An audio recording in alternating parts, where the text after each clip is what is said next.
Grand Rising. Thank you for joining me this morning. We're live in about 2 minutes on the Female Solution. Are you a virtual vegan or a virtual vegetarian? Are you?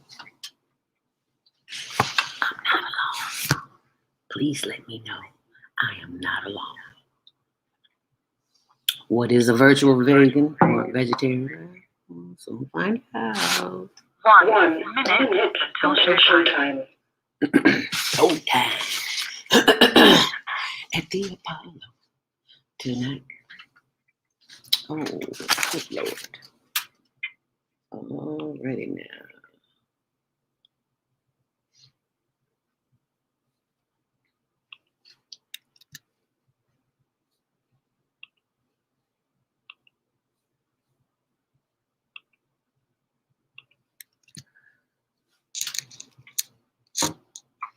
You heard of the higher learning? Oh my goodness, he's here already. Higher learning. What am I looking for? Good morning, Andre. I lost my train of thought. Higher learning. Oh, stress relief spa. Relief spa. May 1st. Register.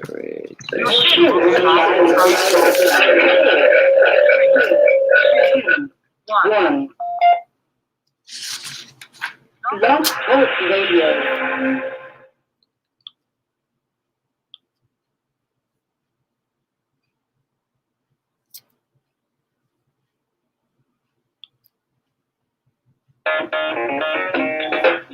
Women have the power to transform this world. We can end crime and violence if we all agree to do one thing: share. Let's share our wisdom, share our time, share our talent, share our finances, but most of all, let's share our love. This is the Female Solution. Join me, Naima Latif, every morning at 7 a.m. to 9 a.m. Central Standard Time as we bring you stimulating discussions about the issues affecting our lives. If you're listening online at www.blogtalkradio.com/the-female-solution, click the blue button that says follow and get our daily topics every morning directly to your email and your smartphone. Hi. As soon as the intro plays, we'll go live. Executive producer of the Female Solution. There you go. Much better, yeah, because you were a little bit deep. To call in 515-605-9325 and participate in this daily think tank as we examine the challenges we face and develop solutions that restore peace. Got your water? We are global transformers. I saw you on Jody's show. From the way it is to the way it should be. We are one. Wherever we live on this earth, we are one human family. On behalf of our team of radio hosts, I'd like to extend a greeting to all the members of our family, whenever and wherever you may be listening around the world. To our family in China, Ni Hao. In India, Namaste. In Japan, Konnichiwa. In Korea, Annyeonghaseyo. In Russia, Здравствуйте. In Germany, Guten Tag. Guten Tag. In Poland, Dzień dobry. Dzień dobry. Bonjour. Bonjour. In Spain, Hola. Hola. In Italy, Ciao. Ciao. In Egypt, Asamasana. Asamasana. In Ghana, Akwala. Akwala. In Nigeria, Paleo. Paleo. In South Africa, Sabona. In Senegal, Nangada. Angade. In Kenya, Jambo. Jambo. In Israel, Shalom. Shalom. In Pakistan, Afghanistan, and Saudi Arabia, Assalamu alaikum. Assalamu alaikum. Greetings. Be upon you all. Alrighty. Here we go. Is Monday morning a struggle to get out of bed into the swing of things? Not worry, you are not alone. Join us for thought-provoking, stimulating, and mindful conversations on higher learning with those that speak. So your Monday morning mindfulness session on Blog Talk Radio, the Female Solution. Monday, 7:30 to 9 a.m. Be sure to include your ideas, thoughts, comments, and suggestions. Also, if you'd like to be a guest on the show, visit zeldaspeaks.com and send us your info. We'd love to have you. Experience mindfulness mindfulness / stress relief coach. Relevant things. And thanks for sharing the mindfulness moments with us today. Stay on purpose, stay empowered, and stay tuned for your next session of mindfulness on higher learning with Velvet Speaks. Make it a mindful day. Thanks for listening. Grand Rising. And thank you so much for joining us today. Welcome to Monday Morning Mindfulness. I'm your host, Zelda Speaks, and today I am joined by entrepreneur Montre Hartage of the New York Giants. I know you probably saw him a couple of weeks ago, maybe 3 weeks ago or something like that, on The Female Solution with Jody Susan of Susan Essentials, and he was graceful enough to come back and share this information because you know what? I discovered he was a vegetarian. I said vegan, but a vegetarian. He's going to tell us all about that. So welcome, Montre Hartage, to the show this morning. Welcome, welcome, welcome. Hey, good morning. Good morning. It's a pleasure to be back. And you see me rubbing my hands here this morning. I'm thinking, wow, I know Montre is going like, why is she rubbing her hands? Because, honey, it's cold here in Chicago. I wish I was wherever you are, where there's some heat at. I wish I was there. That's Florida, right? Correct. Right. We were in Florida not too long ago, and it's like, I just became obsessed with the sun because we have none here. Anyway, long story short, that's the topic of the show today. Are you vegan or are you vegetarian? And are you a virtual vegan or vegetarian? I am. What does that mean? We'll get into that shortly. Okay. But first, let me say happy Earth Day, birthday, born day, if today is your birthday and you're celebrating prenatal day. And also, let us keep in mind prayers for the essential workers, those who are on the front line during this pandemic.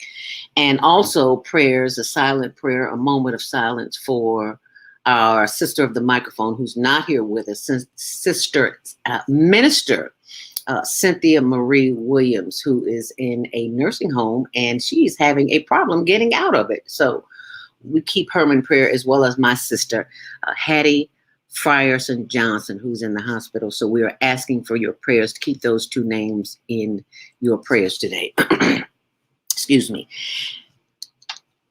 In the news, Candy Conda, first African-American female Hall of Famer who owned a team. Candy Conda will be joining us in the 8 o'clock hour on Clubhouse.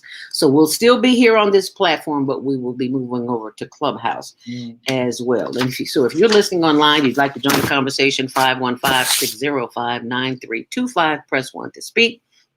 And you can join us on Instagram, which is at KCBiz, B-I-Z, Boss, B-O-S-S, at KCBizBoss. And also we're on the Higher Learning Network TV show. You see that YouTube channel, Higher Learning TV show.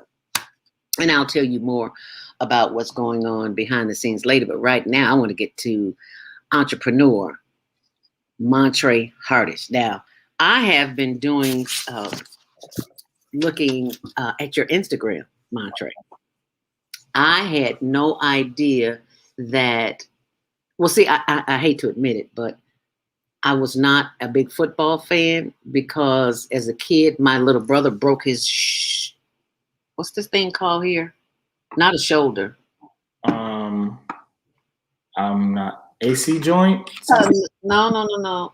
It's something where he had to have a cast on his shoulder. Wasn't his labrum?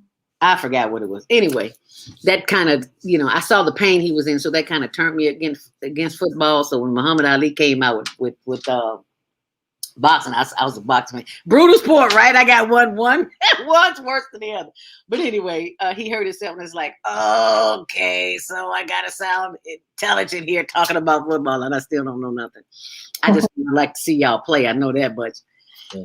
How did that come about, Montre? Was that your dream as a little boy, like it was my little brother who never made it? Was that a dream of yours? And how did that all happen?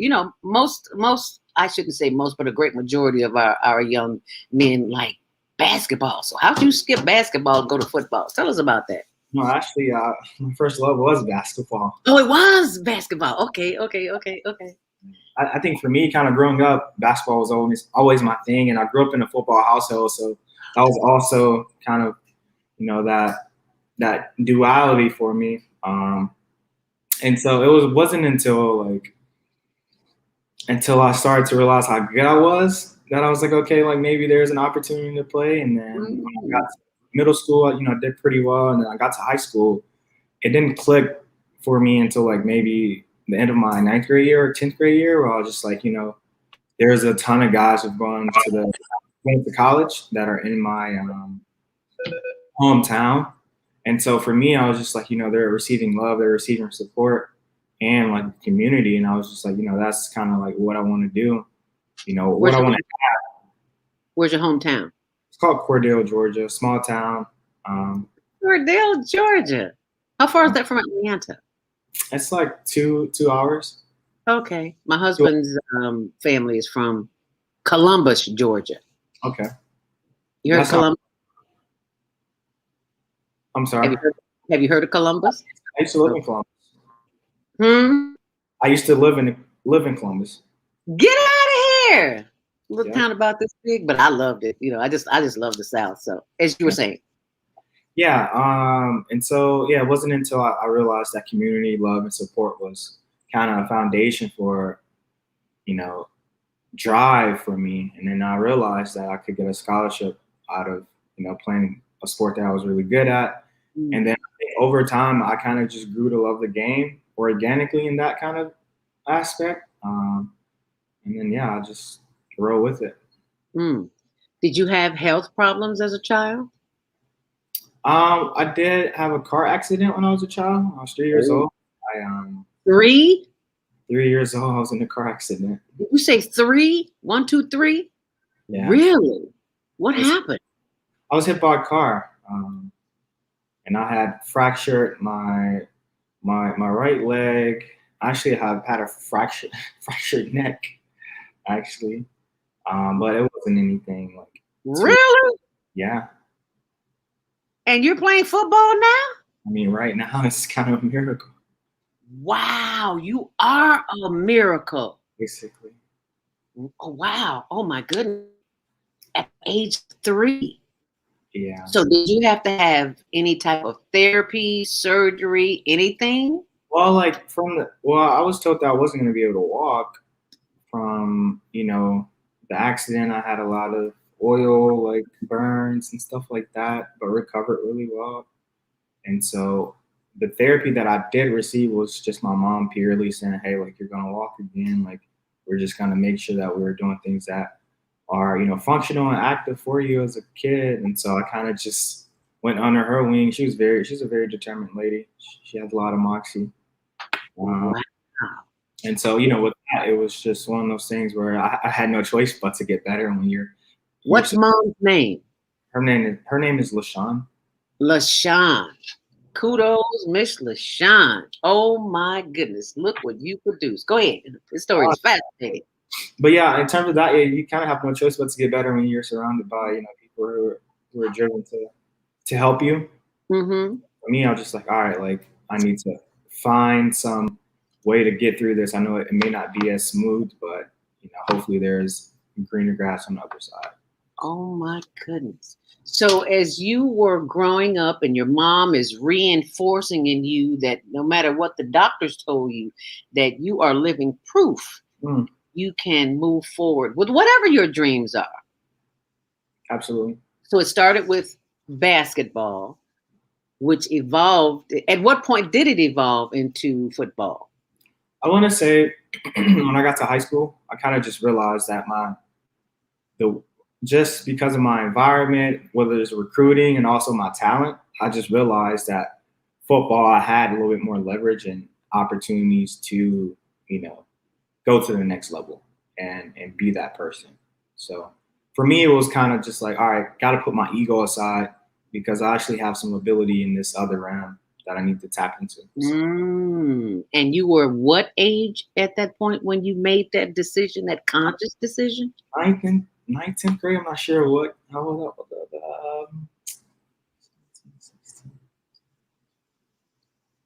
either 12 or 13. 13. That's a good age. That's usually around the age when we start making decisions.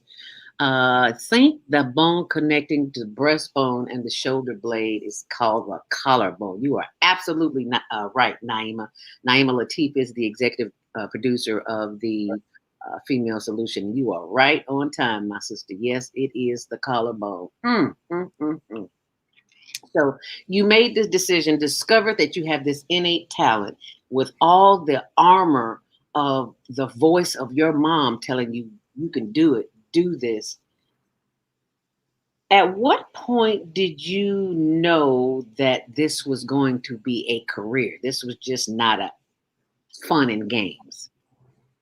Um, when I got to college, like, I always wanted to be the best in every aspect that I, had an opportunity to play in. So I played as a freshman in the high school team, and then in college, I played my freshman year, my first year there, and I was just like, like, I feel like I'm here, I'm competing well, like, this could be an opportunity for me if I really do, have a high degree of focus while I'm experiencing college and also trying to perfect my craft as an athlete. And so it wasn't until I got to college and I started competing with the guys who were like getting ready to train for the NFL and be scouted by NFL scouts and stuff like that. So it wasn't until I got to college where I was just like, like, this is, I truly, it felt like it was measurable. And I feel like from high school, I wasn't really sure how measurable it was because I kind of needed to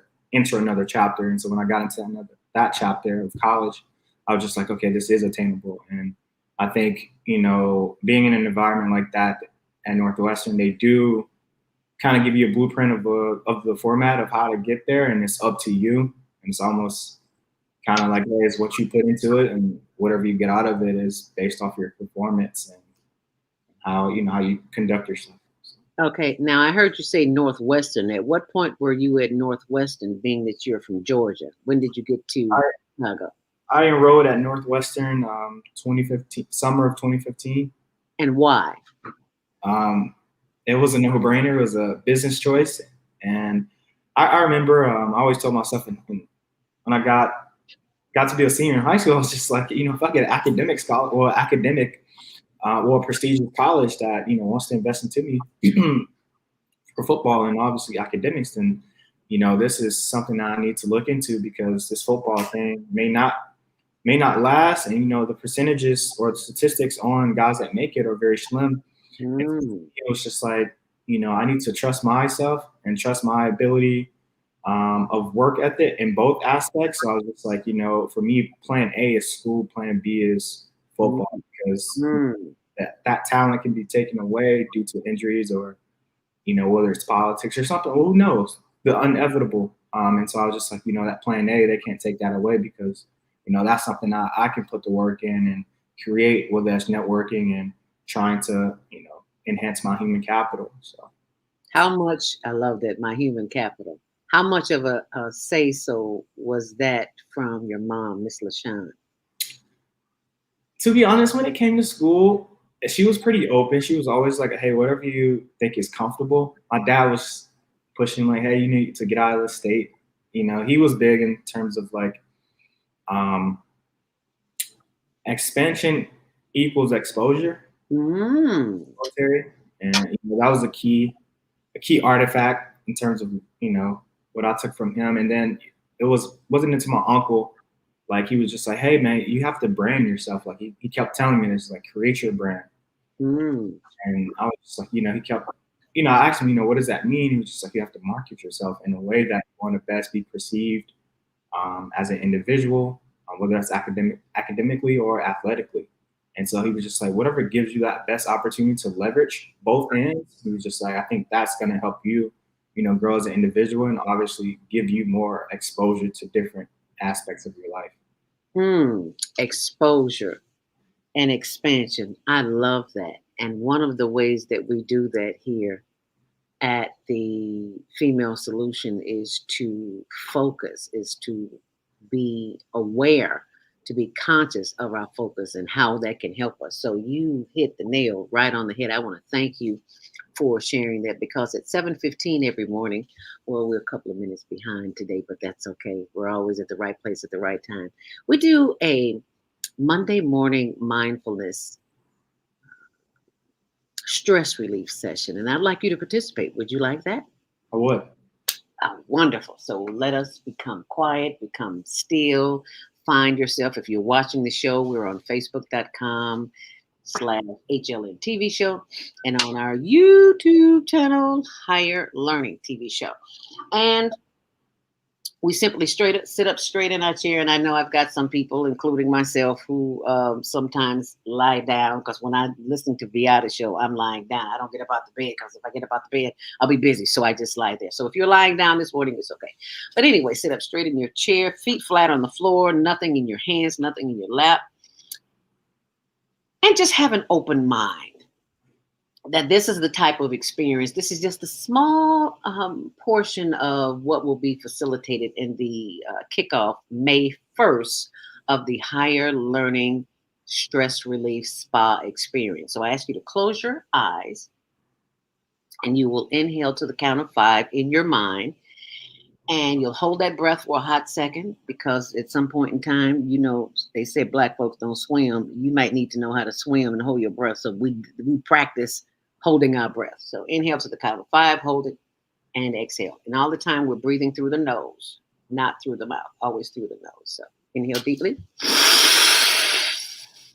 hold it, and exhale through the nose. Oh, the body feels good already. You feel that in your shoulders, in your chest already. Inhale once more. Hold it. And exhale. Oh, that feels so good. Let's do it one more time. Inhale deeply. Hold it. And exhale. And as you continue to breathe in and breathe out, counting on your own, feel the chest expand as you inhale and feel your chest deflate as you exhale. And as long as you are breathing deeply, you will know that you are in the right place at the right time, experiencing the right thing. As we inhale deeply, we give thanks for the power of the breath. Because someone, somewhere, is unable to breathe on their own. Inhale deeply. We give thanks that we are not on a ventilator, have a trachea in our throat, or need our inhaler right now, because we are depending on the source of the power that is within us, and we give thanks for the power of the breath. As we inhale deeply and exhale, and just let that breath marinate throughout your body, giving thanks for each and every organ in the body. As we breathe in, sending love, light, and energy to the top of the head. And as we exhale, bringing the breath, the energy of the breath down through the face, to the chin, and to the neck and the shoulders. As you take your hands and grab your shoulders, rub your shoulders from behind, release some of that tension as you inhale deeply. And as you exhale, rub those shoulders, giving thanks for those shoulders, giving thanks for those fingertips. Feel free to just touch the muscles in the back of the neck with the fingertips, giving thanks for the power of the hands, because the healing is always in the hands. As we breathe in, and as we breathe out, take 2 fingers and pinch the back of the neck where the vagus nerve is, sending all of the love and light and more energy down through the spine, to the spinal column. We give thanks as we breathe in. And as we breathe out, the power of healing the mind, which heals the body, is in your hands right here and right now. As we breathe in,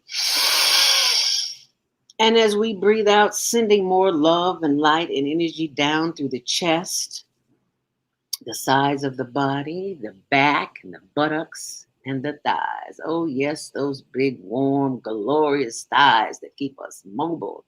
As we breathe in,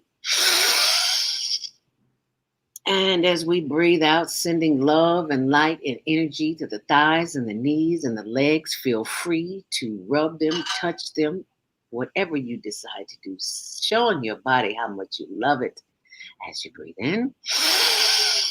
Giving thanks for the breath as it continues on down through the ankles, the arches, the instep, and the top and the bottom of the feet and the toes. Oh, yes, wiggle those toes as we inhale deeply. Bringing that energy back up from the toes, wiggling those toes, sending that energy of love and light and energy through the ankles, through the legs, all with the power of the mind as you are touching your knees and your thighs and your buttocks and your back as we breathe in.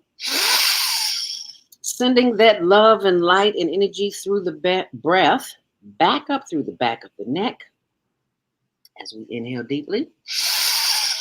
Bringing more breath back up to the top of the head, past the face, and as we exhale.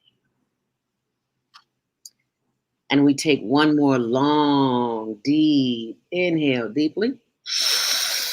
And exhale as we stretch and stretch and move that body and move those shoulders, giving thanks that we have the power of the breath in our hands. We can move and twist any which way we so desire because the breath, the force of life, is within us, and we so appreciate it. As we breathe in, taking one more long, last, deep inhale deeply. Hold it. And as we exhale, bring our face forward, chin to chest, and slowly rotate the head to the left. Slowly, slowly, slowly. You should just be getting to the back. Slow down, you're moving too fast. And slowly moving the head around, rotating it to the right and back around to the front. Head up, inhale deeply.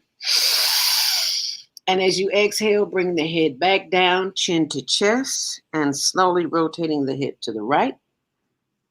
And slowly moving the head around to the back, slowly, slowly to the left. You should just be getting there, and slowly bringing the head back around to the front. Head up, inhale deeply. And as you exhale, look to the left as far as you possibly can, feeling a stretch in the right of the neck. And bringing the head back forward. Inhale deeply. And as you exhale, turn your head to the right, feeling the stretch in the left of the neck. And exhale. Eyes still closed. Inhale once more. As you exhale with a great big smile on your face, sending love and light and healing energy to each and every part of the brain as it transfers the love and the light down through the heart and the liver and the lungs and the pancreas and the spleen and the spine and the systems within that work within the body without our even thinking about it. The digestive system, the assimilation system, and Lord knows the elimination system. We give thanks because we know some of y'all are constipated, but we'll talk about that later. Inhale deeply. And exhale. Now, how does that feel? Yeah, that was really nice. That is something that you can practice. I'm so glad you enjoyed it. When you are stressed, and you don't need 5 minutes to do it. You can do it in 5 seconds. Mm-hmm. And when you inhale, you simply, in this exercise, I always have you breathe through your nose. But when you exhale, if you had a little funk on your breath, like you forgot to brush your teeth or had some garlic or some onion, got a little stank, inhale and exhale through the mouth. If your breath smells bad, promise me, they will move back.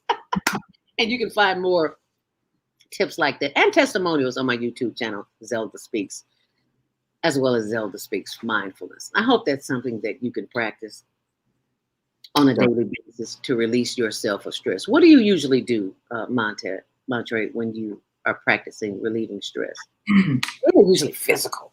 Yeah. I mean, it's usually exercising. I think that's always been kind of a getaway for me. And I was tapped into kind of herbals and stuff like that. Mm. Kind of what I like to do, whether it's lavender, chamomile. I see you know about some oils. Yeah, a little bit. Yeah. You know a whole lot of it. And we're going to talk a whole lot about it when we come back from this very important message break. And we've got some very important messages for you. And the most important message today is that your breath can save you in times of chaos and confusion. And especially if that confusion relates to what you eat. So that's the topic of today. Are you a virtual vegan? Or are you a virtual vegetarian? Or are you just virtual? Which one are you? So I want you to think about that. And when we come back from the message break here, we'll have some information for you that will help you decide what it is that you need to do for your life in order to make it the kind of life that you want. Because Montre will share with us what kind of experience that he's had as a result of becoming a vegetarian. So stay close. Hi, I'm Dr. CJ of Valona Health, where we combine orthopedic manual therapy and neuroscience to treat the whole person. Health tip for the day is keep it moving. Doesn't matter how, just keep it moving, doing something you enjoy. Walking, dancing, rolling on the floor with your dogs or kids, really anything.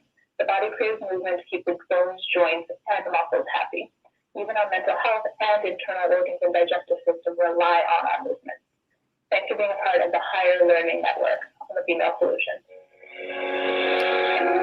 What if you could live to be 120 years old and stay active, healthy, alert, and vibrant? Our bodies are made up of cells that are constantly rejuvenating. So if we take proper care of ourselves, we can literally defy aging.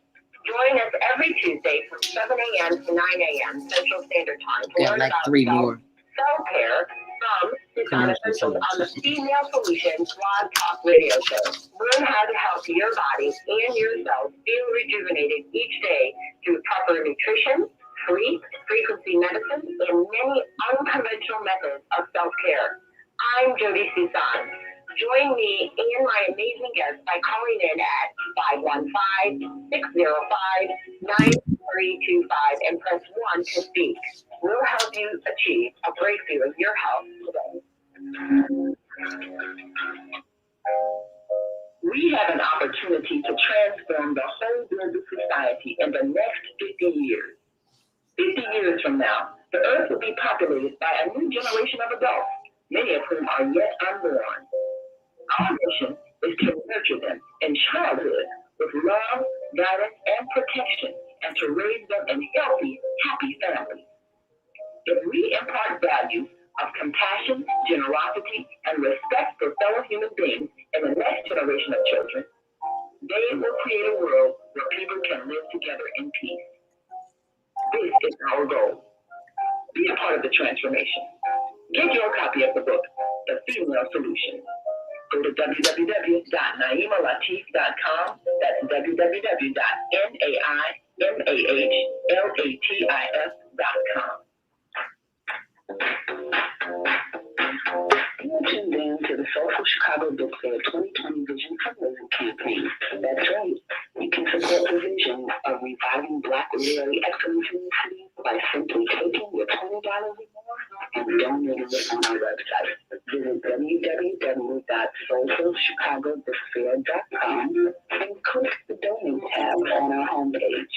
Or give us a call at 646-359-6605, and we welcome you, helping us bring literary life into the South Side of Chicago. Do you want to live in a world without war?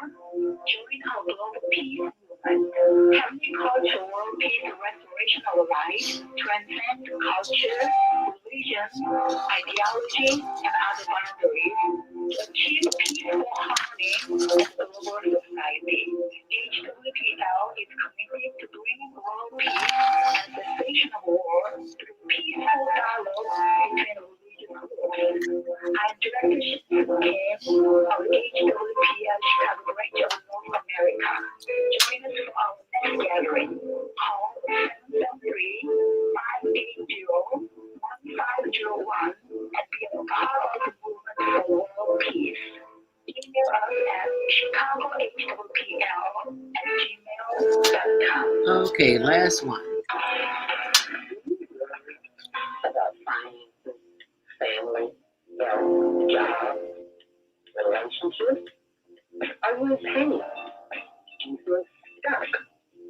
If you answer yes to any of these questions, help is available. Don't worry, you're not alone. It's part of the human process. We only feel this way because you haven't mastered the voices in your head. No hype, just down to earth, solid, workable tools and techniques that you can practice everything. It's really food for the soul. Whether you want to learn how not to worry about anything, whether it's type 2 diabetes, whether it's sugar, promote your product or service, or just make extra money. To take advantage of the deal of the day, go to wellnesspeaks.com or call 212-409-6619. Mention promo code for female solution and get free shipping. That's wellnesspeaks.com or 312-409-6619. Stop worrying today. Visit wellnesspeaks.com. Grand Rising, and thank you for joining us back here on the Female Solution. Welcome to Monday Morning Mindfulness. We are joined by Montre Hartage, entrepreneur and NFL player for the New York Giants. And we will be joined by our sign language interpreter from, I'm going to say North Carolina. How about that? You need to move over just a little bit to join us. The other way. The other way. Other way. Come back this way. And back out just a little bit. Yeah, because you're hot. Back out just a little bit. Yeah, there you go. Yep, there you go. So, Mary is from Fuquay? Fuquay. Get rid of the R. Fuquay, North Carolina. North Carolina. Montre. Mary, Montre.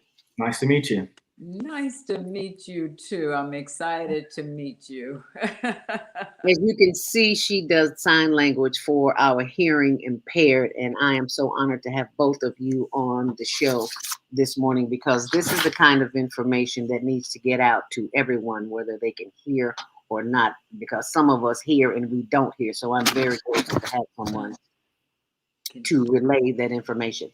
And the information that we were talking about before we went to break was entrepreneurism. And I want to talk in depth about that because, you know, there is a young man, I can't remember his name, but it's all over the media, a football player who made $75 million and who has not spent a dime of that money. I don't believe a dime, but he has not spent a lot. I'd say that. Do you find that? Well, I find it unusual. What do you think about that, Montre? As a big player?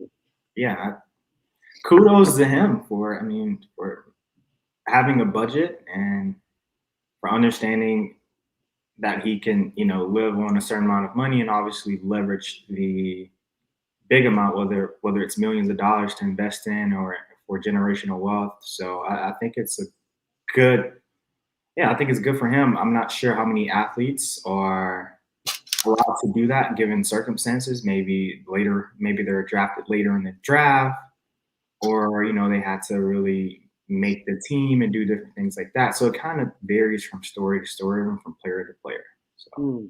Yeah, I've never heard that. I've always heard stories of how people, especially NFL players, athletes, period, who they just go on a spending spree, like many entertainers, and it really serves them no good because you're just making the people rich who are already rich, and then you wind up with nothing at the end. So kudos to that young man. Our queen sister, Viata Robinson of Soul Purpose Healing last night. If you did not see that show, you have got to go back and hear it. All the shows are in the archives. But last night, she talked about Operation Paperclip. Have you ever heard of that? I gotta say it. Operation Paperclip. Heard of it. It's a period of history after World War One, 1946, where there was lots of killing and destruction. You say, why is that important to know? Because you need to know where you came from in order to know why we are experiencing what we are experiencing right now. We've been programmed since the beginning of time, since birth, since we were here. And that programming continues by what we see on television, what we hear. That's why it's important that we have that experience that we had this morning of shutting everything down and just breathing and listening for the answers to some of the concerns that we have. That's why I have so many plants around me, because I live in a concrete jungle, which many of us do, and we need to be in nature. And sometimes in Chicago, you just can't get outside in nature.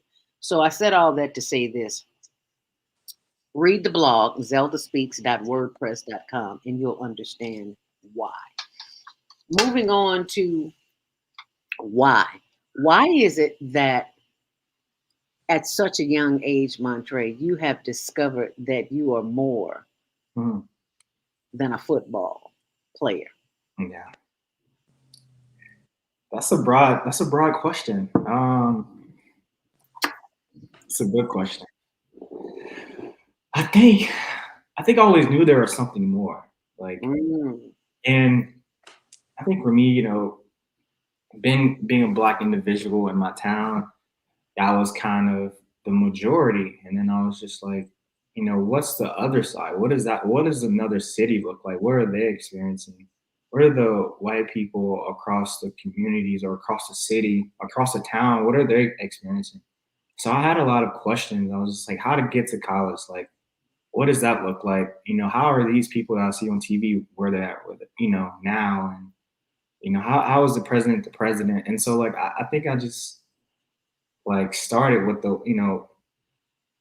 like, what, or I'm not sure if I started with the how or the what, but um, yeah, I think I just started off asking questions. And I think that mm, when I started to do that, that kind of opened up with, a curiosity, like, I don't know, like, what do they call it, portal for me to kind of enter into. And so once I started to be curious, I think that kind of opened up just the opportunities to be to learn and obviously be uncomfortable learning. So I love that. You said learn the uncomfortable learning. Explain that. yeah, so I understood. I think I had it. I don't know. I hadn't been out of Cordell, like, when I was growing up. I had never really ventured off anywhere. I went to Columbus, lived there, and lived in Alabama for a little bit. So I had a taste of, like, a little different cultures depending on that city and what they brought to the table. Um, but I also realized that navigating spaces, whether that's meeting new people, me as a little kid trying to connect with other little kids and trying to bridge that gap because they don't know me and I don't know them, and, like, making friends. And so that's when I realized that, learning can be a little uncomfortable when you're not familiar with that person Mm, or familiar with that environment. And so I started to understand that proximity breeds care. And once I learned that, you're able to bridge that gap, that pretty much that relationship of understanding someone in the struggle or maybe having empathy for them, sheds light on the entire relationship. So I started to realize that, every situation or chapter that I may enter, it's not going to be comfortable, but, I have to embrace it because, these are all human like experiences that we go through. mm, And so mm, it's about, how do we make it, how do we personalize it for ourselves? mm. So yeah, I think I'm about to read this quote that I got from Oprah, actually. Please do. Yeah. And it really stuck with me because I think we're all, like, on our journey to something, right? And for me, you know, I think it touched me because I was just, like, thinking about overall, like things I've been going through and stuff like that. But she said, instead of looking for the right person, work, Mm, she said, work to make yourself the right person for you in that relationship. mm. And she said, the person will be drawn to you based off the work you've done. Wow. Say that again. I want to type that in. Instead of looking for the right person. Instead of looking for the right person, work to make yourself the right person for you in that relationship. Work to make yourself, I'm a little slow typing, the Okay. right person The right person for you in that relationship. for you in that relationship. Wow, that is awesome. And So, then she mentioned, oh so yeah, are you working on your relationships, and what relationships? Talk about the comfort zone. Well, mm, actually, that's what uncomfortable learning is the comfort zone. How often do you have to step out of your comfort zone in order to do what you need to do? yeah. I mean, given the aspect of being an NFL player, I think I had to, because I ended up changing a position. And so changing into a more vocal position that I hadn't been in throughout college or even high school, I've always been a leader that kind of led by, actions, um, and set examples. So I think for me, now I play safety and I have to be a little bit more, I have to be vocal. And it's one of those things too where I have to be out of my comfort zone. I'm out here like giving out instructions and things like that. Um, Mm, I think that's kind of one example that I've grown to embrace, and never kind of look back on. I kind of just like accepted the challenge. I did have some rough days, and I would admit to that. But over time, like it became very very seamless for me, just mm, just due to repetition, and because you think about the art of being articulate, that's a skill you have to learn through repetition and muscle memory and putting yourself in those situations such as interviewing or being part of a podcast where you're like, okay, like how do I exemplify my thoughts in the best way that is perceived to the audience where they can understand it. So mm. mm, Powerful. You talk about muscle memory. Explain that. yeah, I mean, muscle memory is kind of like so we're creatures of habits, and Mhm. so understanding creatures, well, we tend to do things that we're used to, and things that we've been domesticated to, kind of live life. And so if you're used to going outside every day because your mom said, hey, we need to go outside before we do anything, we need to brush your teeth before you do anything, we internalize it and we create these neurological pathways where it's almost not synopsis, it's almost like a guarantee with every aspect that we do. Um, and so that creates muscle memory. You think about playing a sport, you think about, you need to do an activity over and over and over in order for you to quote unquote perfect it or for you to quote unquote, have success in that aspect. So I think muscle memory goes in every different in all aspects of life. It may not be truly muscle, but it's definitely some mental type of activity that's going on when well your brain is a muscle. So it's So glad you said that. The brain is a muscle. yeah. So we And must train it. We gotta train it. It's just like yes, anything else. So yeah. that's powerful because we don't often look at the brain as a muscle.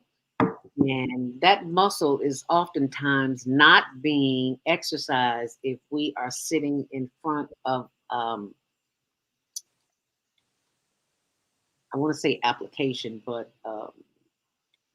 the TV Sure. or movies, or if we're sitting in front of something every day that is constantly feeding us information that may or may not be true, then the brain is a little bit too relaxed and it's open and receptive to anything, even if it's not the truth.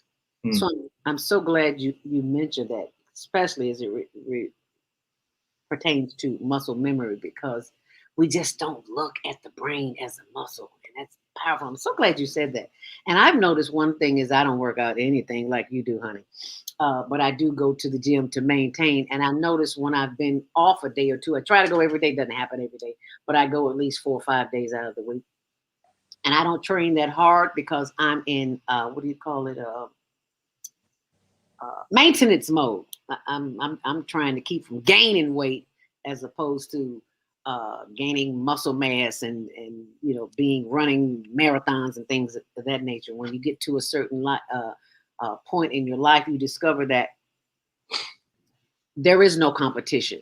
The competition is within. And I say that after a bad, not an accident, an incident, God's way of remaining anonymous, right? That's what an incident is. I'm at the gym one day, through with my hour workout. I get on I do a few machines, the treadmill, the bike, and then I get off and then get on the floor and do my yoga. I get on the floor and do yoga, and I see one position that I haven't done in a long time, and I see this little 20-year-old doing it, and I was like, oh, I forgot to do that. Let me do it. Let me tell you, I did it, and then I couldn't get up off the floor. Lord, have mercy. So I said all that to say this. Do what you do, and don't try to do what other people do. Just do you. You learn the hard way. What are some of the lessons you've had to learn along the way as it relates to training your muscles, both brain and body? Yeah, that's a really good question. Let me think about this one. I mean, we can go into eating habits. Yes, exactly. I think, prime example, me taking the initiative to be plant-based and to really focus on things that I thought were, good for me. And so like understanding that there is a certain way for athletes to eat or a certain way, or there's just a certain conventional format. And it's just like, they never really gave us opportunities to look outside of that because of all the money and research that they have done with this particular format. And so for me, it was just like, yeah, like, I don't really know if this embodies like, the essence of who I am. And so I was just like, let me tap into other spaces and resources and do my due diligence. And so, that being a prime example of, me paving the way for myself and understanding that, I don't have to just do something because I was told to do this and people have to realize that everyone's designed to live in a way where it's not by default. So default of your circumstances or the environment that you're in, you can obviously change that just with putting yourself in the right situation, whether that's educating yourself and finding that community. So do you find that what you were taught as a child about eating, especially eating, how has that changed from how you're living now? Yeah, I mean, I grew up on processed foods and not understanding what that was. And, I think about my childhood and my development. I'm like, dang, how much, like, I've already, like, I made it out of that environment. I'm just like, what if I would have had a few more resources and what that would have been like, or, better food or, better education growing up and things like that. So I think for me, it's always been one of those things where I'm just like, being secluded. I feel like I was secluded from information. So now that's why I'm like seeking it to the best. So I've always told all my friends, I was just like, I have this urge to learn and want to be not necessarily the best, but, the best version of myself. When I was speaking the best, like the best in the world, but just the best version of myself. And so as from Cordell, a small town, you feel like you're secluded from everything. And so I was just like, once I partake in, with this journey in the world, learn as much as you can, continue to evolve, and then, become that sponge and spread that knowledge once you get a chance to, really understand what you've learned and how it's been helpful for you. Great answer. I'm so glad you said that because the things, someone sent me something. No. I saw it on a building somewhere the other day, and it says, what if everything that you were taught as a child, now that you're older, you discover that it's untrue? So the fact that we were raised with this pyramid of the food system and especially the Monday morning breakfast, the bacon and the eggs and the grits, and I love all that, and I know you do too. You're from the South, I know you love it. But you get to a point in your life where you discover what you're eating may or may not agree with your body. And it says like, oh, well, maybe I need to try some fruit or something for breakfast. Mm. How, in case you just joined us, we're speaking with Montre Hartage, entrepreneur and NFL player for the New York Giants, who is a vegetarian. And the topic of the day is, are you vegetarian? Are you a virtual vegetarian or a virtual vegan? And what does that mean? I think I am a virtual vegetarian, because I say that because when I am in certain situations where we're out somewhere and I'm always with a lot of meat eaters, the moment that comes up, it's like I'm like the black sheep in the family. It's like, okay, you too good, you too good to eat meat with us, or what's up with that? You can't eat no chicken, you can't eat no barbecue. It's like, let me be honest. As a kid, we didn't even have meat. We had meat on the weekends, so you can't miss what you did not have. So if I don't wish to partake in the barbecue, eat your barbecue. Just give me some veggies, give me some spaghetti and some macaroni or some potato salad. It's okay. When you learn what your body is able to handle, it's like right now I need to go on a 30-day fast right now. But that's not gonna happen. I'm gonna start with a 7. Fasting a part of your process, or have you ever fasted? Do you fast? And what foods have you noticed that make a difference in how you feel? Yeah, I think so. For me, I try to do it during the off season because I think that's more convenient for me. And so I implement intermittent fasting. Intermittent fasting. Talk to us about that. Yeah, I'm trying to think of it because I recently just stopped, but my timetable. Let me actually go. Give me 1 second. Take your time. For those of who are listening, it's 7:55. At 8 a.m., we will be moving over to Clubhouse with early Monday mix with Montre Hartage from Pro Sports Network with Candy Conda. And Candy Conda on Instagram is at KCBIZ Boss, at KC Biz Boss. And that is the room that we will be in. And I do hope that you will join us in that room. Coming up at about 4 minutes. And also be sure and set your alarm for tomorrow morning. We will be joined by Jody Susan, Self Care. She's our Tuesday morning host. And on Wednesday, Naima Latif and Kareem Hamid, Repairing Family Relationships. And Naima Latif, the executive producer, will be taking over the show at I should say, or to be taking over. The conversation will continue on Clubhouse, but she'll be running the switchboard. So thank you, Naima, for signing on this morning. And on Thursday, it's the Women's Roundtable. And Friday, Health and Wellness with Viata. And remember, we're on Saturdays too, but we're not at 7 o'clock in the morning on the Saturday. On Saturdays, we have rotating hosts from 12 noon until 2 p.m. And our first Saturday is Nonviolent Communication with Jana. She's our London, Europe correspondent there. And on the second Saturday, it's the Black Taboo with Love, Joy, and Powers. Third Saturday, which was just this past Saturday, Travel with Deborah.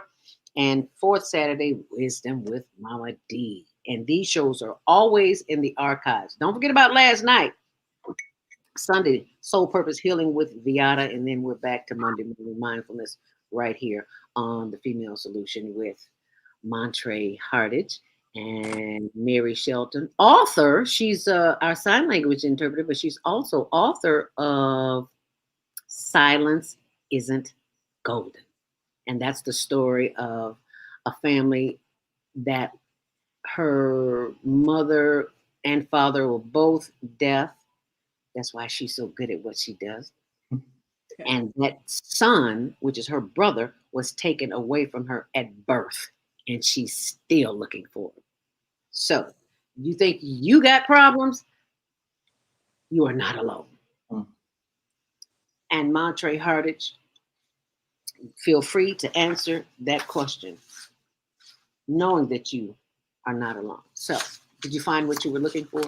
Yeah, I was because I was on two different ones, but the last one I was on my regimen. I was pretty much eating at 12 every day, and then I'll stop at 6 or 6:30. Ah, say that again. So is this the intermittent fasting that you're referring to? Yeah, that was my intermittent fasting. Okay, so for how many hours did you eat and how many hours did you not eat? So basically, I ate, if you count 1, 2, 3, 4, 5, 6, 7 hours, and then subtracted by 1. So that was from what time to what time? So yeah, that was from 12 p.m. to 6 p.m. that I was eating, and then from 6 p.m. all the way until pretty much 11 a.m. I was not. So And I'm so glad you said that, because intermittent fasting gives your body, your organs, a chance to rest, yeah, because we feed our bodies 24/7. Some couple of decades ago, I went to South Africa, and this African man said to me, he says, "You Americans, you graze all day." And I was almost offended by that until I thought about what he said. It's like, we do graze all day. We're like cows. We're constantly chewing on something. And then I said, okay, it's just a fact. Accept it, deal with it, and move on. So the fact that we are taught by this society to eat, I mean, just snack 24/7, it doesn't give our heart a chance to rest. It doesn't give our system. but it is 9. Say that again. I said I don't mean to interrupt, but it is 9 o'clock. Oh, it's 8 o'clock. 8 o'clock. Is Yeah, it's 8 o'clock, and she says we are in. So let me go to, and Naima's going to take over the switchboard. Naima, feel free to do what it is that you do. Should And I? let's get to the room. And we That's are there. exactly what I'm saying. Yeah. So we're there, I think one of the other rooms. I don't think it's closed. Good morning, Zelda. How are you? Good morning, Grand Rising. Thank you so much for hosting this early Monday NFL. Good morning, Zelda. Good morning. Am I muted? You can't hear me? Oh, yeah, I am muted. Duh. Yeah. Good morning, Montre. How are you doing? Morning, Montre. I'm doing well. Should I get on Clubhouse, or does this work from here? Can you hear him well, Candy? Candy? So is he coming in through you guys? Can you hear him? A little bit. Yeah. There you go. Okay. It seems like I hear a little bit of feedback. Yes, I do Yeah, hear feedback. I turned off my computer. Okay, wonderful. All Here right. you go. Okay, Naima, you can take over the show. And we will continue here on Clubhouse. Thank you so much for hosting this Pro Sport Network with Candy Conda. And our guest today is Montre Hartage, entrepreneur. What was his last name again? Hartage, Hartage. Candy. Montre, Montre. No, Hartage. Candy. Oh, Candy. Kandi. Candy. Kandi. Conda. Conda. Conda. Okay. Okay. Go ahead. Okay. Okay. Good morning, everyone. This is Candy Conda Pro Sports Network, and we are welcoming Montre Hartage this morning of the New York Giants, and we have with us on stage, Rob Parks, who's part of the Pro Sports Network, and Zelda of Zelda Speaks, who I've been knowing for, oh my God, this is one of my Chicago sisters I've been knowing forever. And Zelda is her clubhouse, and her clubhouse and her radio is the Monday morning mindfulness. And so we are doing this in conjunction because we're also trying to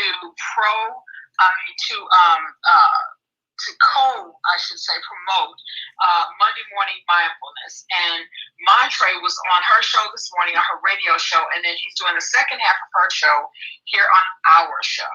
So just wanted to let you guys know. So we're kind of doing a little bit of a, transform, from her show to our show. And so thank you guys for, working with us this morning with that. So with that being said, the Pro Sports Network, we normally have a Monday show at 9:30 a.m. Every morning, every Monday morning at 9:30 a.m. PST, but because I'm traveling and, we're going to go ahead and just use this as our Monday morning mix. So I am the CEO of Life After Sports, the company, Life After Sports, the app. Please download our app. I'm going to let Zelda and Rob introduce themselves, and then Montre.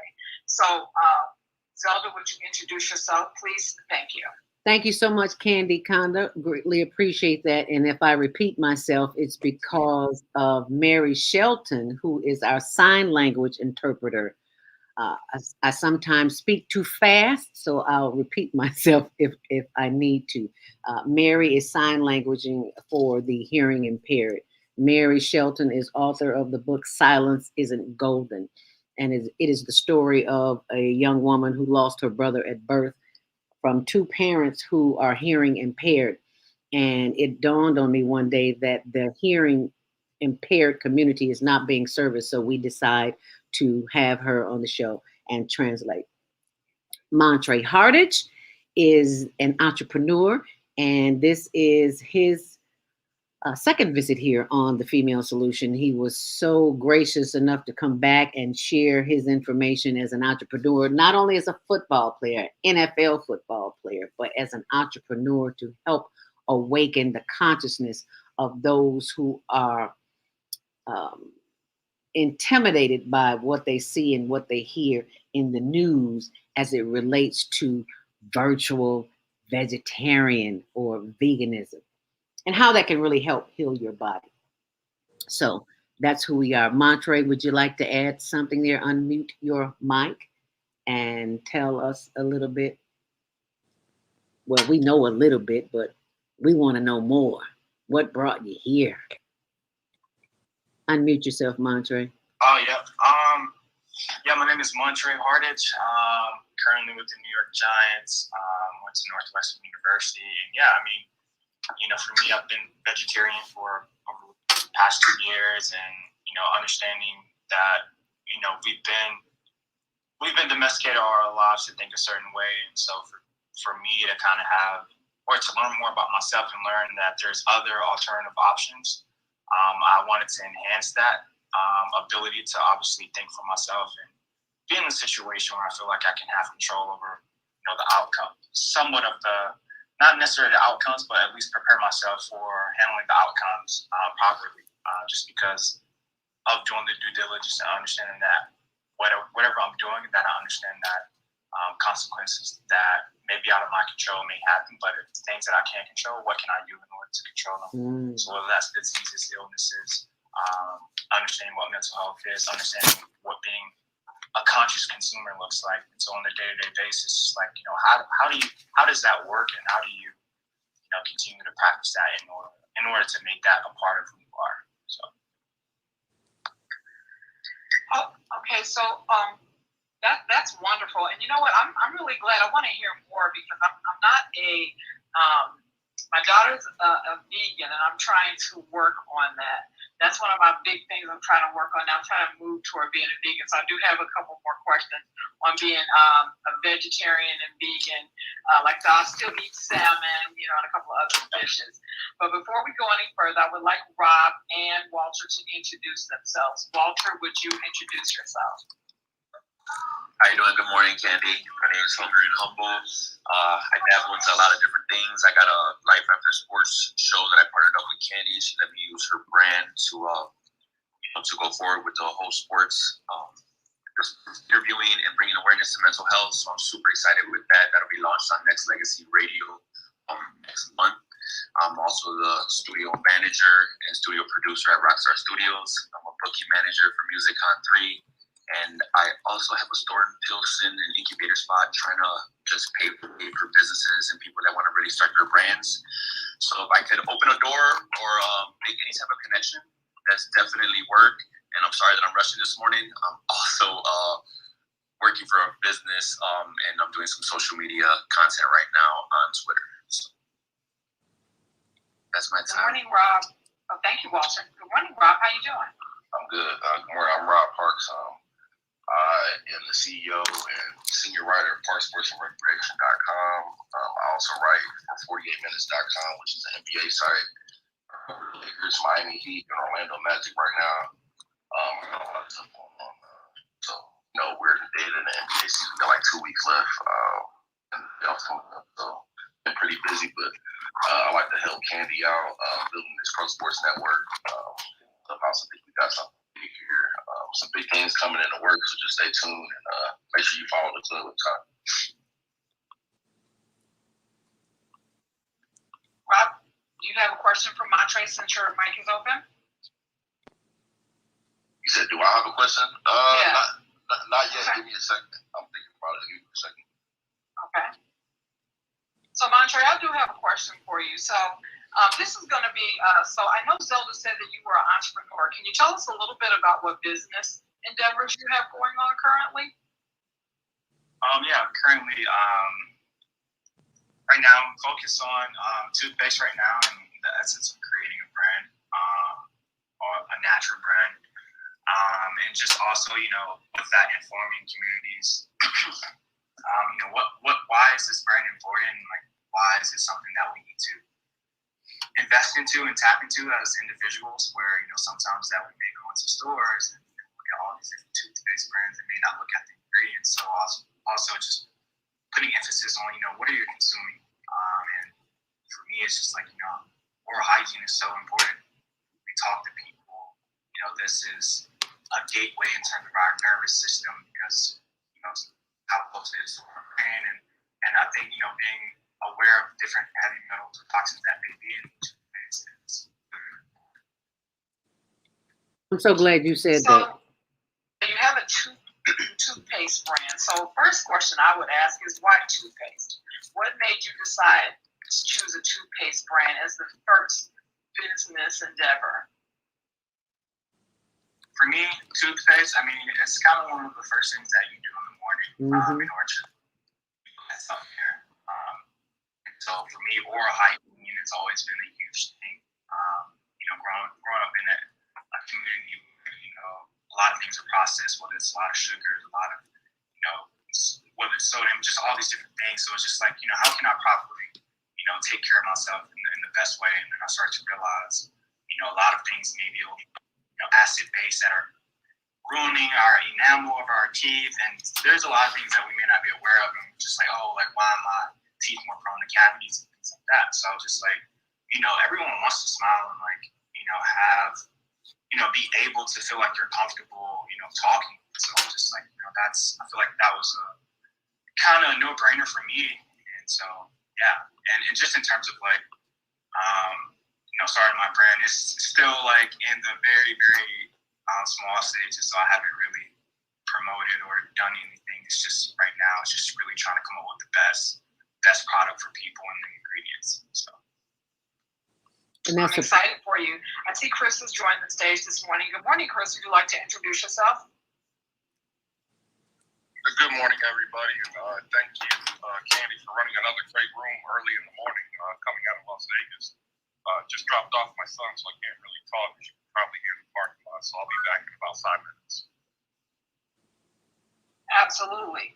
So, Montre, can I ask you a football question? Do you mind if we switch for just a second? absolutely, actually. So you came out of Northwestern, correct? Yes, that's right. So I'm a Chicago product. Zelda's a Chicago product as well. So are you from Chicago? Oh, not at all. I'm originally from Georgia, a small town called Cordell. Okay, so how did you get to Northwestern? Pretty much I had good grades coming out of high school, and I started the recruiting process really late just due to kind of my environment, not really going to a lot of camps, and my team at the time wasn't really good, so we didn't really have that type of exposure where, NFL scouts were like, let me go check out this town. So for me, I had to really, really put the work in, create my own highlight tape, and then, set my grades off. And then for me, I always tell myself, like, hey, if you get an opportunity such as Northwestern or Stanford or Notre Dame, whatever that may be, like, take that over any of these public institutions or institutions that don't really serve you best for life after football. So, a couple of days before signing day, kid you not, Northwestern, I had been in contact with them November of 2014. I remember just like it was yesterday. But then, they're like, oh, look, we don't have any more slots available. Actually, I got decommitted a couple of days before signing day, and I got the call from Coach Fitzgerald. And he was like, hey, we want to offer you a full ride. And then for me, I was just like, yeah, like, you can sign me up. I'm ready right now. And then ever since the summer of 2015, I've embarked on that journey. And then after that, you went to Miami first. Can you tell me a little bit about your Miami journey before going to New York? Absolutely. So I signed with Miami as an undrafted free agent, and I was down there for a year, and I was majority on the practice squad majority of the year, and then I was active for the last 5-6 games with them, and then after the season, my D coordinator ended up leaving to go to the Giants, and then the Dolphins ended up letting me go, and then I was free agent for a day, and then last year, I think April 24th, 25th, something like that, I got a call from the Giants, and they wanted to sign me, and so yeah, and then I entered that season in 2020, which was obviously unprecedented, and a lot of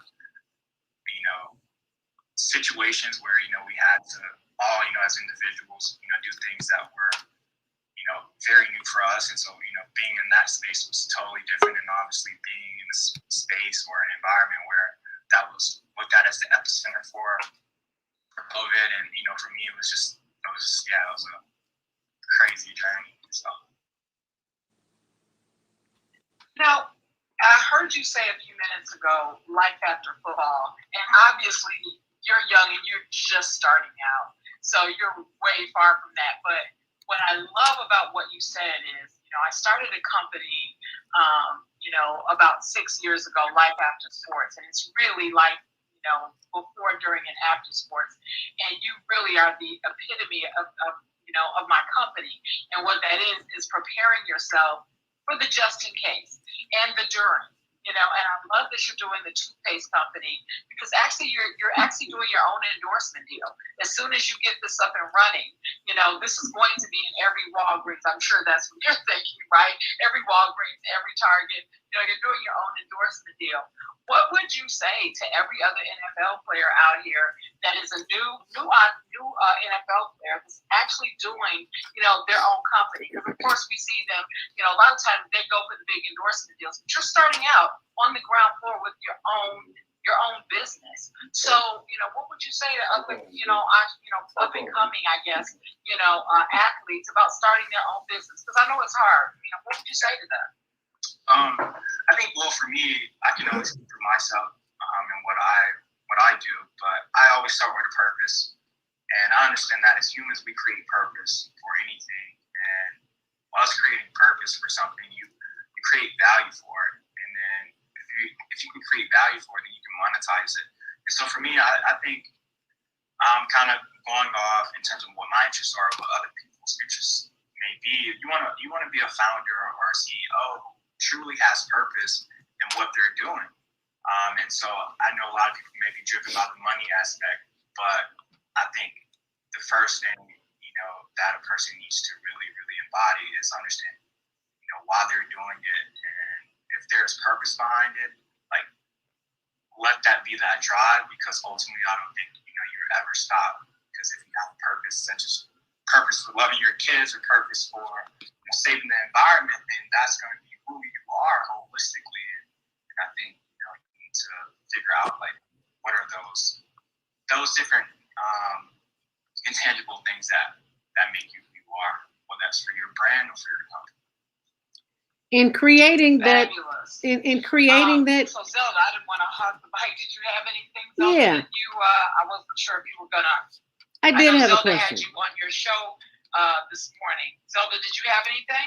Yeah, I'm thinking while he's talking about doing his research for the business. Oh, I gotta unmute myself. I'm sorry. Oh gosh, where am I at? There's a greenhouse. Where am I at? Oh. Parks and City. Click the greenhouse to follow Pro Sports Network, so you can get notifications about the content that Candy and the members of Pro Sports Network puts out, because we get a chance to talk to young men and women such as Montre. Montre, I have a question to follow up on Candy's question about your toothpaste business, but it's a little bit different. I want you to speak to the feeling of independence that the creation of your company has created for you, and how you believe that feeling of independence allows you to better be a professional athlete, a human being, and a man. Good question. Yeah, that's a really good question. I think, as being an athlete, we want to compete with other people, and we're in spaces where competition is everything. I think being independent, you have to lead yourself first, and you have to understand what you need in order for you to be the best version or the best company. What you deem yourself, and like obviously whether that's inclining on a scale of money or inventory and things like that, or clients. So I think for me, it's just more so like it's kind of just more so based off of what purpose that I have and like what communities I really want to touch. And I think the independence and the drive for that, touching those and informing people, has always been my ambition to do. So for me, it may look different for other people, because I don't know what their incentives may be. But for me, yeah, it's just more so about touching communities and having a real impact on people's lives, because sometimes people take their health for granted.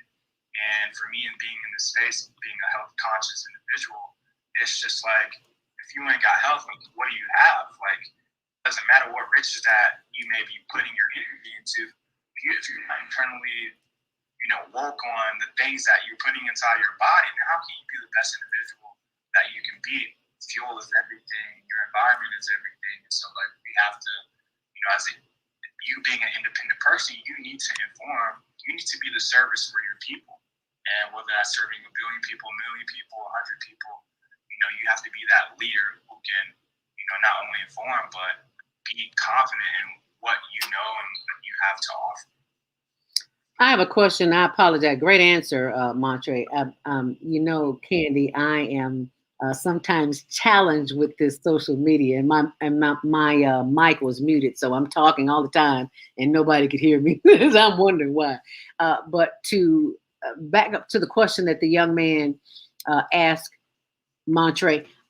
Montre, during your research for this toothpaste, what were your thoughts in your discovery process of the ingredients like fluoride that's in our toothpaste that is, for lack of a better word, dumbing us down? It's blocking the pineal gland as far as our mental development is concerned.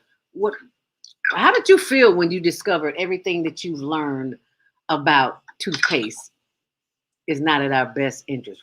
What did you learn from that experience?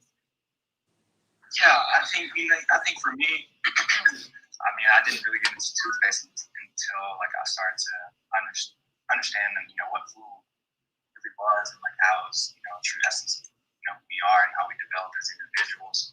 And so when I realized that fluoride or these other abrasives that may be in our toothpaste that are hindering our teeth and obviously nervous system and pineal gland, I realized that I didn't want anything to compromise my mental, physical, or spiritual well-being. Us being those three facets are very, very key for me, it was a no-brainer to make a switch. I think I was I was reading the article, and someone was just like, yeah, like the information out here, why would I continue to do something that's not really conducive towards healthy living? And I was just like, yeah, like that's, why can't I just do that? Like, and so for me, I had to take a step back and, realize that, hey, not everything I see may be for me, and that's okay. So accepting that, putting the ego to the side, and then realizing, like, I want to have a quality life to the best degree that I can, can be. And I think, the biggest thing that you can leave is a legacy. If you show, whether it's your family or your community or your friends, the way that, you live, and hopefully they're inspired to somewhat change or alter their things in their life so they can be ultimately, the best version of themselves. Jody Susan just joined the conversation here on the Female Solution, and she says, please tell us about calcium carbonate. For those who don't know, Jody Susan is the host of Tuesday Morning on the Female Solution, and her show is entitled Cell Care. Thank you for joining us on the Female Solution, Jody Susan. And thank you for introducing us to Montre Hartage, who was on your show about a month or so ago. So I have to, am I supposed to be on StreamYard, or should I speak through Clubhouse? Clubhouse. Hold on. Okay, so someone had a question? Yes, go right ahead. Thank you. Go ahead, Spalding.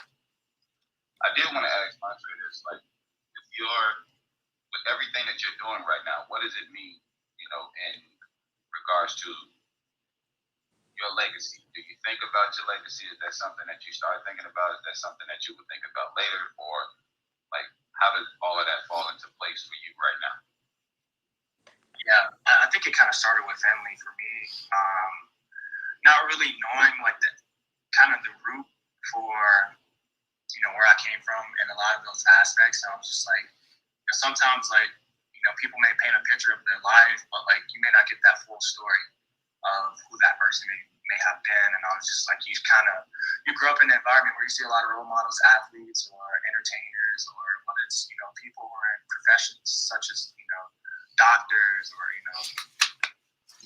professors. Yeah. So I think for me, it was just like, all right, how do I create, just be myself organically, but, like, tell a story where I'm able to convey it in a way where it won't be, skewed in any way. And so for me, it was just like, I can do it through artifact, whether it's creating something.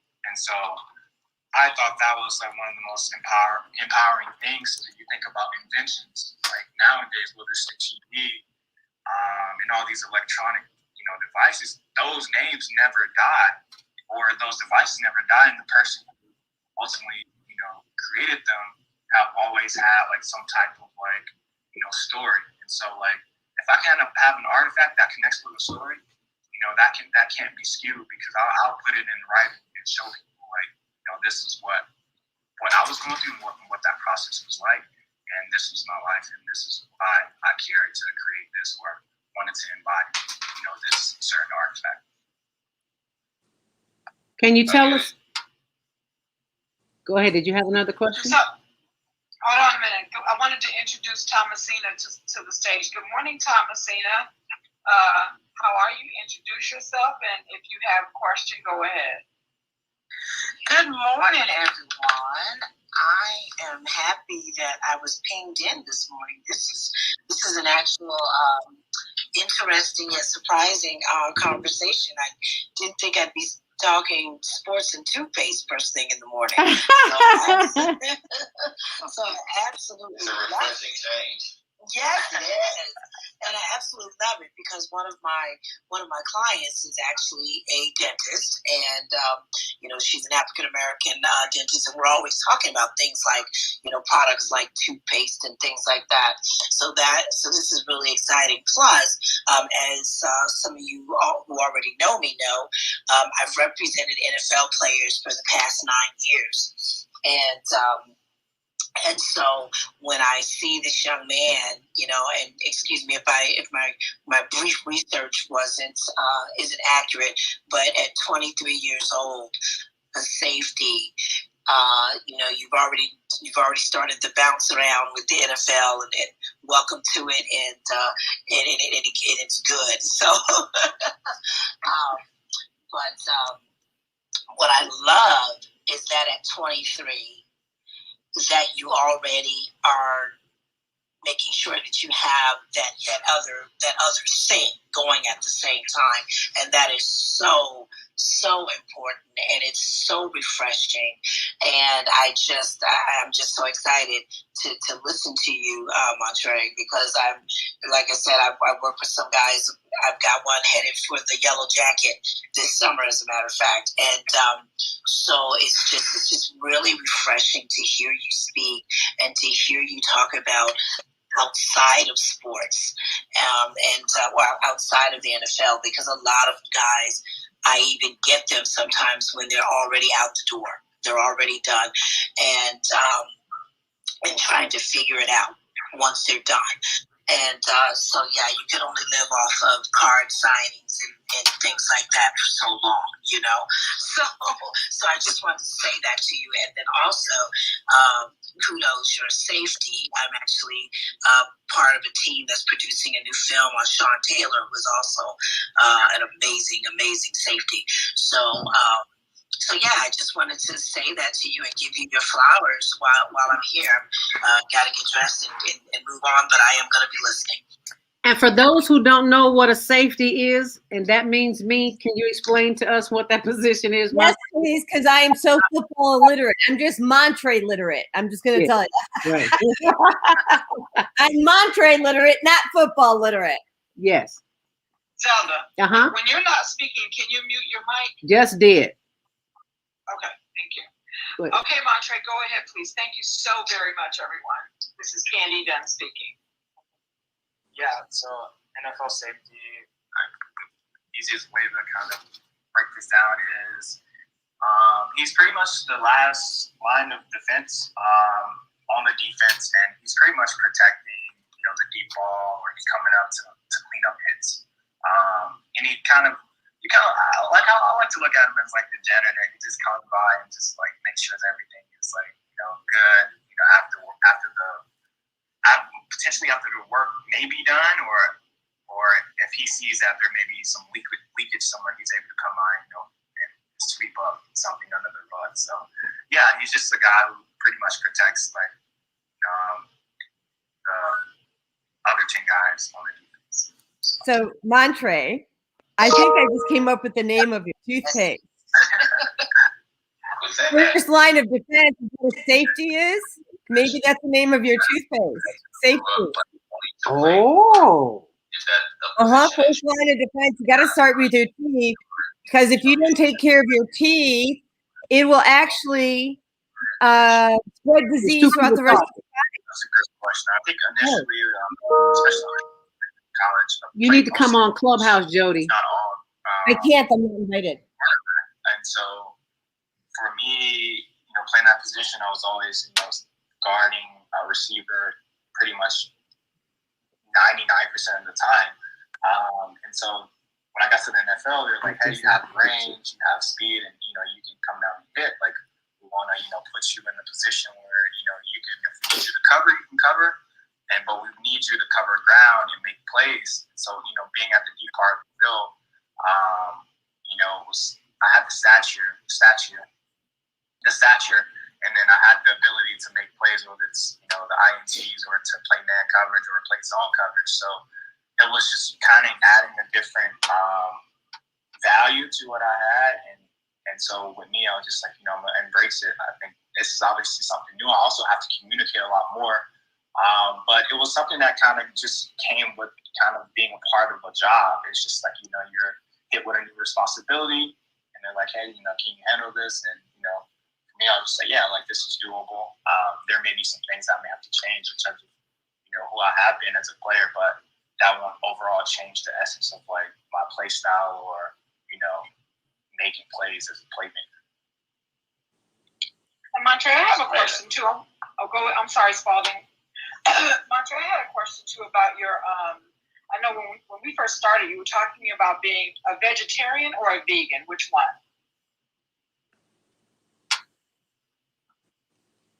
I'm a vegetarian. I like to say I'm plant-based because I know with being a vegetarian and vegan, that comes with a different culture and things that they may be embodied outside of the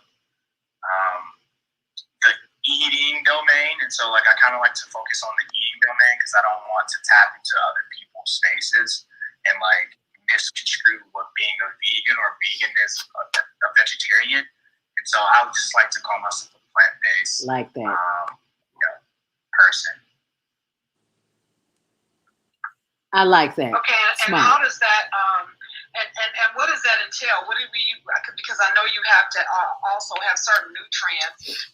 Being a player. So what does that entail? What is your eating habits or your diet look like on a daily basis?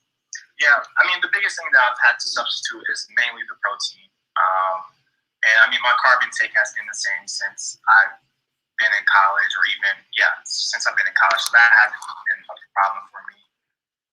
And just substituting the meats, the proteins, I should say, in a lot of those categories, and understanding that I'm not able to get B12 or those omega-3s, so incorporating those supplements to my regimen. So just being aware of like what vitamins that I may be losing from meat, and how do I incorporate them on a different scale. And so that's been my overall shift. It wasn't, to be honest, like I wasn't really a huge meat eater growing up. I mean, it was just like one of those things where it was just there. So when I embarked on the journey, it was just like, okay, like I can do this. I mean, it's gonna take some consistency, but it's one of those things where I never really thought that my heels were against the wall because I made this change. Absolutely. Good morning, Valencia, and welcome to the stage. Do you have a question from Montre, or do you have something to add to the discussion? Good morning, everybody. First of all, congratulations, Candy. That was a great conference you did. That took a lot of work, so kudos to you. And Thank you. Good morning, Walter. I see you up here doing great things where you are.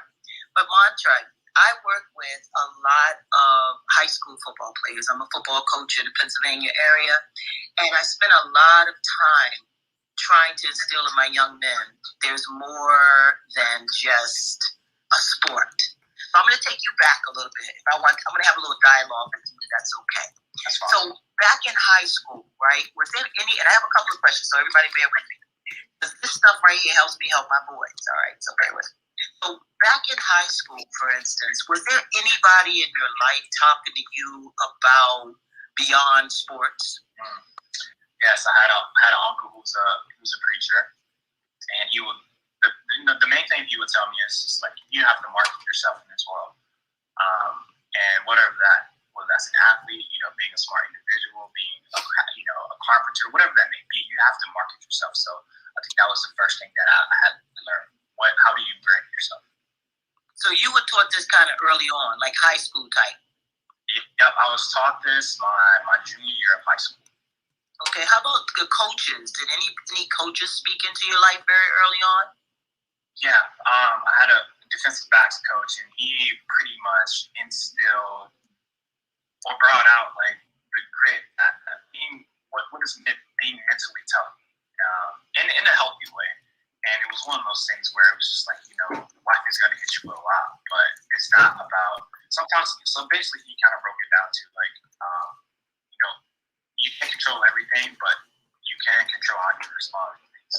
So that's basic. Right. So at football, I'm just thinking like I said, I work with a lot of young men, and a lot of my thing is to get them to think beyond ball, because for my young men, it's their way out of the hood, it's the way out of gun violence. You feel me? Like it's a desperate thing for them. You feel me? Yep.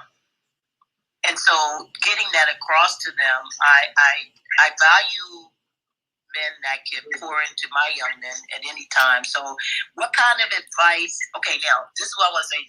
I want you to picture the whole thing. I want you to picture that street life. I want you to picture the violence. What would you say? Yeah, go ahead. Well, I grew up in a very impoverished neighborhood, and whether it's gang violence, like that. Maybe not to the extreme of Philadelphia, but I do understand, you know, the premise in terms of their environment. And so you're saying what would be the pitch that I would give to them in terms of like how to navigate their environment? Like, I'm sorry, what's the question? The question is basically like, what would be your pitch for somebody like that who only thinks that football or whatever sport they're playing is their way out and are not thinking about entrepreneurship and not thinking about, let's say, the way your uncle poured into you? Like, what would you say to them? Excellent question. I think, all right, I think for me, I think the biggest thing is kind of having some introspection. So doing that self-assessment, like what are skills that I'm good at? Like if I'm good at selling something or good at like, what are my soft skills? What are my intangible skills that I can really go out here and I naturally have as an individual? And then what can I put purpose in order to help bridge that gap? Like for instance, like you think about guys who are doing illegal things, whether it's selling drugs or, you know, whatever they have to do. Like a lot of these guys have corporate skills that they can use to create their own like product, whether it's, I don't know, like a brush or, you know, some type of tool or a hair product, whatever that may be. Like a lot of these individuals have it. And I think the biggest thing that people have to do is we have to like put a fork in the road and be like, hey, like, we have to stop chasing, or we have to stop like following this path that just has been given to us through media and different things like that. We have to sit back and be like, okay, what are things that we're truly good at? And sometimes like a lot of these kids don't necessarily know what they're good at because they've never been told that they're good at anything. And so I think it does start with having that conversation first, whether it's with themselves. Maybe they don't know how to do that, so maybe someone can guide them to doing that. And maybe that is you. And so really having that conversation where you can step away from the normalcy of what they're doing, whether that's their sports or their home, take them to a neutral environment. I think that was the biggest thing for me, taking me out of my space, putting me in an uncomfortable place where I had to grow. And like and having kinsmanship with that and also a community with that is so important. So like as long as you build like an environment like that where it's neutral and you can create something, I don't think I have the perfect like I guess pitch, but I think that's kind of my take on it and what I would do.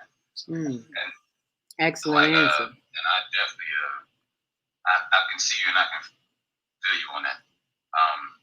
The question that I would ask is not necessarily so heavy, but like you've been dealing with, you know, Corona the same way that the rest of the world has been.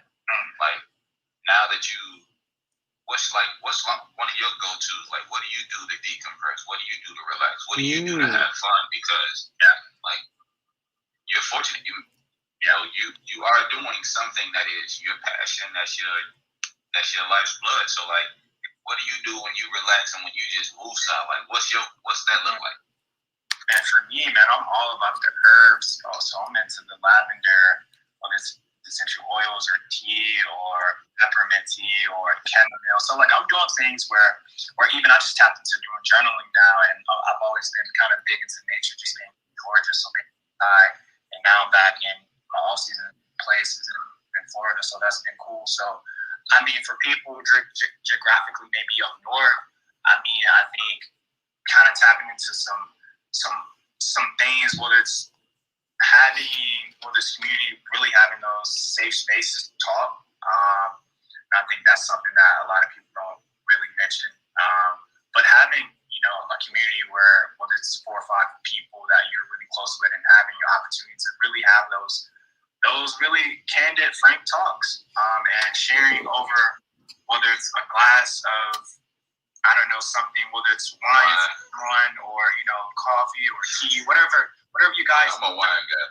Yeah, so whatever that may be, but just have that time to truly talk, because like as men or as women, we all deal with things, and so things that we may be working on, like we want to share those things or get other people's perspective, you know, that or, you know, healthy for us. So I think we just really got to take the time to put the fork in the road and just stop what we have to do and just like enhance and pretty much incorporate, you know, self-care and whatever that may mean to you. So. Excellent. Yeah, like I actually just got into skating, like a rollerblade. Okay. Ah! So like me and my wife, we just go out, we just rollerblade for a couple hours, and like it's peaceful, it's fun. You get, now especially in Chicago, like the weather just came back, so like now we can get outside, we can just be active and mobile, and we just be skating with our mask on. But it's fun. It's fun to just be outside. It's fun just to be moving around. Just it's a part of normalcy that it feels, but it's just fun. So yeah, it's great to see like you still operate within your fun zone, because sometimes life can always feel like work. Thank you, Spalding, and thank you, Montre. Skating, that's my neck of the woods. Even though I can't skate no more, I skate in my mind. But we talk about that place, that space where you're comfortable sharing information, like the place of peace. Jody Susan, a nutritionist and energy healer, is with us today, and she introduced me to the place of peace out in Goose Grease, Indiana. I call it because it's so far from Chicago, but it's a place where you can connect and be in a space that is so healing for the mind, body, spirit. And Montre, when you talked about oils, I was like, I can tell you've been talking to Jody, because Jody can tell you a few things about oil. So Jody, I would like you to speak to the Clubhouse membership on the importance of oils in our lives as an energy healer. What would you say to those who are listening? And that's Jody Susan. So thank you. I think you have to add me to Clubhouse. I'm in the meeting, but I'm not in the speakers. Okay, invite to speak. There you go. I just invited you. Excuse my technical. Yeah, we can hear her. Okay, I just invited you to speak. So does that move you to the stage? Can you hear There me you now? go, loud and clear. We can hear you, and Awesome. I see you. Go ahead. Okay. So the question is, what's the importance of using oils to help you de-stress? Well, the party's just getting started. Let me tell you now. So yes, lavender is amazing to help you bring calm. It also helps with pain relief. However, recently what I'm researching is what oils can I use to combat the negative effects of electromagnetic frequencies. So these 5G towers went up around my home, and my brain has been on fire. And so I'm using things like tea tree oil, rosemary, DDR Prime by doTERRA, but these, essential oils help heal our brains and our body. Vetiver. So I'm actually gonna do a show on how do we support ourselves against the electromagnetic frequencies, also known as EMF.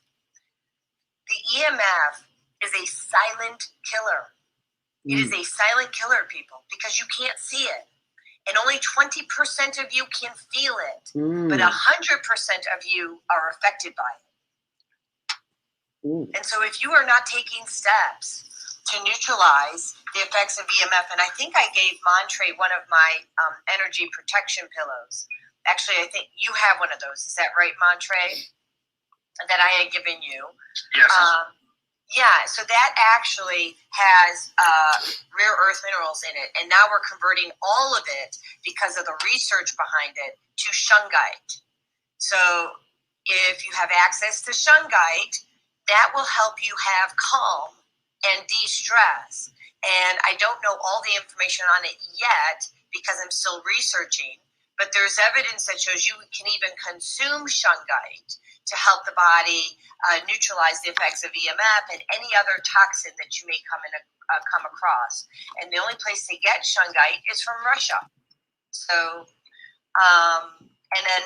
so that's not an oil, but as far as other oils to use, my favorite oil, Montre, if you get hit, playing football, the best way to calm your body is to get to your brain first. Okay, so you take Console essential oil, which has has rose essential oil and patchouli. There are science-based studies that show that if you inhale it, so through your nose, just put it into your hand and cup your face so you can inhale it through your nose. It gets to your brain. You calm your brain first, and then you go to the point that got hit. Maybe it's your knee or your thigh, right? So always take care of the brain first to keep it calm, and then the rest of the body can do the work. But if your brain is in fight or flight mode, the body can't rest and digest. Helpful?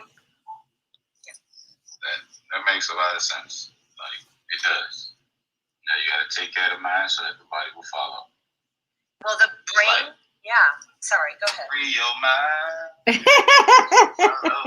And the body will follow. Here's the thing, right? So the brain, under 30 seconds, my story, I was misdiagnosed and put on, I think 17 or 18 different medications all at the same time, nearly died in 2013. So I had to find the way out. I had to rise up. I had to figure out what things were going to work for my body, despite being sensitive to 135 different foods. And Montre can talk to you about his sensitivity to dairy, right? And how that impacted him. And Montre, I would love for you to share, if you shared yet, and I came in late, have you shared yet why you went dairy-free and the acne and the football helmet and the pain? You did. So no, he did not. He did not. No, okay. So he needs to share that. The thing is, I study food sensitivities, and I was reading the book, Why Your Food Allergies Are Making You Fat, okay? And it's not only is it making you fat, but is it making you in pain? Is it giving you psoriasis? Hey, Jody. Yeah. Jody, I do not mean to be rude at all, but we literally, this is our Monday morning mix where we talk sports. And yes. So sorry. That's okay, darling. And sorry, go for it. We're featuring Montre this morning, and we only have 10 minutes left. Montre, go. Zelda asked me about peace. I couldn't stop myself. Sorry. First of all, let me tell you something. I love your passion. I really do, and we have to bring you in. We host different talks throughout the week where we talk to athletes about everything from mental health and food, and we have chefs on and all of this. And Maury, who was down in the audience, I'm sure would love to talk to you. He's one of our mental health experts. I think I'm telling you and Maury, you guys need to meet. He's our brainwave entrainment entrainment expert, and I'm sure you guys would have plenty to talk about. And I'm one of his clients, and this would be awesome, but just not this morning. Absolutely. So thank you for Zelda. Thank you for asking me the question. I didn't realize this was just sports, so forgive me. And I want to honor Montre so he can take the stage. Let's go for it. Yeah, answer that question. That's important. Why did you switch from what everybody else eats to a plant-based diet? You want to unmute yourself, Montre? Yep. For me, realized so briefly, it was causing a lot of feeling, I guess, nauseous and headaches before games. And then I didn't realize it until I just did elimination diet. And then obviously acne playing a huge role, and then realized it was just a lot of inflammation that was going on in my stomach in terms of gut health. And yeah, I remember I used to drink protein shakes the night before a game and even the morning of a game, just for a quick pump in the morning and just try to get the juices flowing for the game. And I realized that I'm on the sideline and the game is about to start, and then I'm like, why am I feeling like I have to puke right now? And it was just one of those things where I was talking with the dietitian. She was just more so like, are you nervous? I'm like, no, I've been playing sports all my life. And you know, I'm not nervous. Everyone has butterflies, but it was at a point where I feel like I couldn't even be productive or think. So I was just like, yeah, this is a problem. And for me, I just had to take it into my hands because dairy wasn't really a concern for them. And I just kind of did the research and saw that it could be potentially dairy. So I just tried it out for a couple games, and I was just like, oh, like, I feel like I can go out here and play 2 games. But yeah, that was pretty much it. We have some questions, Candy, from the switchboard. We'd like to take some calls, if possible.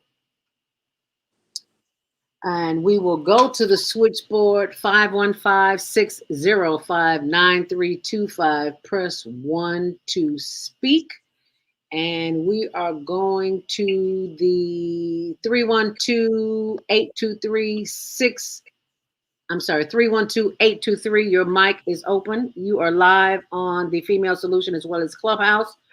Early Monday morning football. I don't know exactly what happened. You're muted, Zelda. I'm sorry. I am so sorry. I was muted. I am so sorry. We're going to the phone line. Zelda. Yes. Zelda, just ask the question. Ask the question. I don't know what the question is because they're on the switchboard, so I have to open up their line. Okay, sweetheart. 312-823. You're live. What's your question? And go ahead. Yes, good morning. Good morning.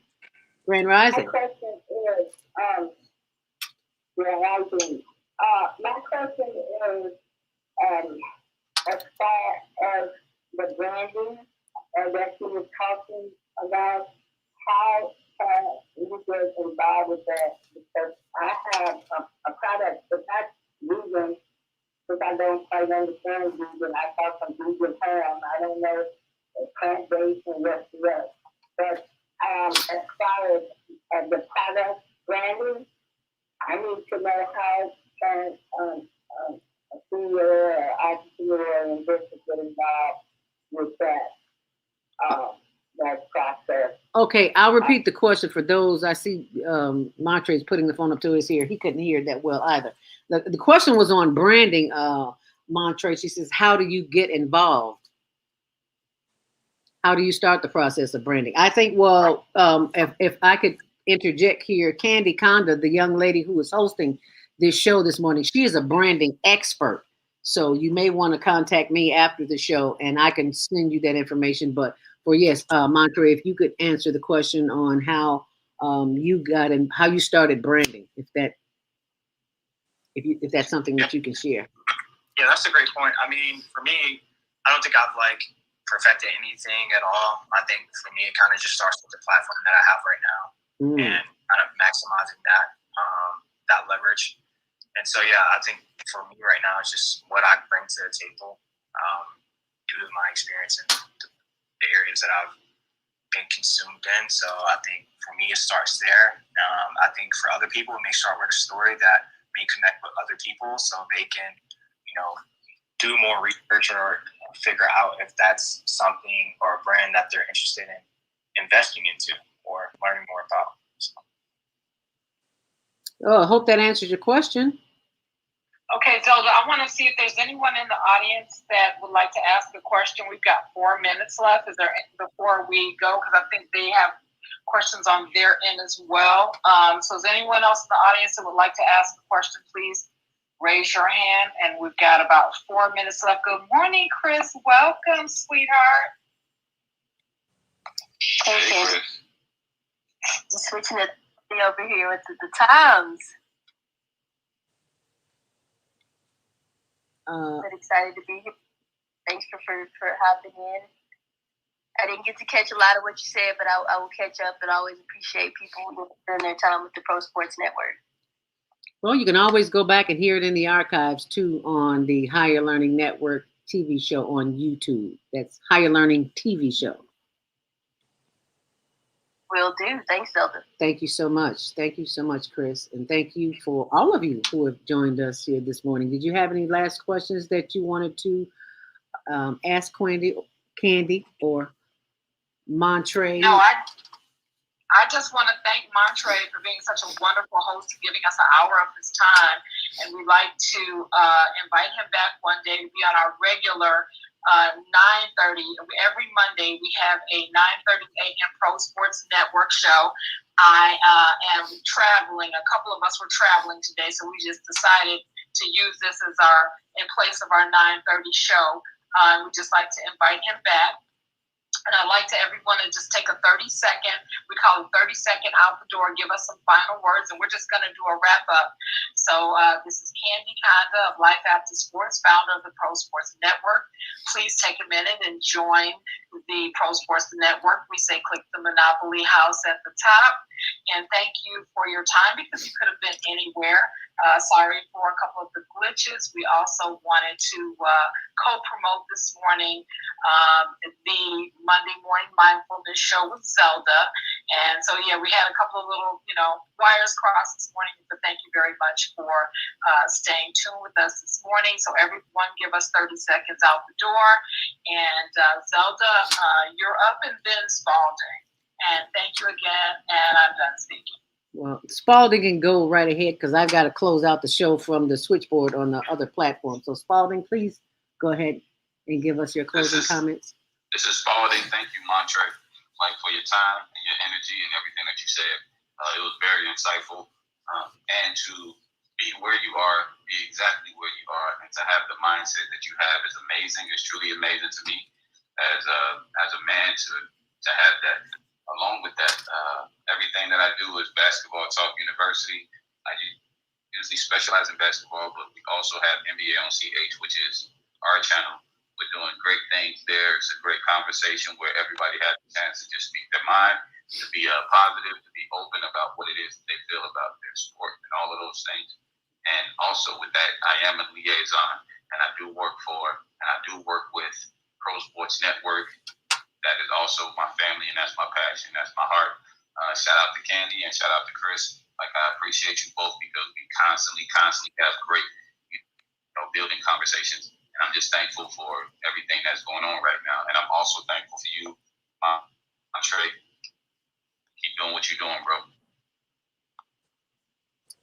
Thank you, man. Appreciate that. Thank you so very, very much, Montre Hartage. Closing words for us, please.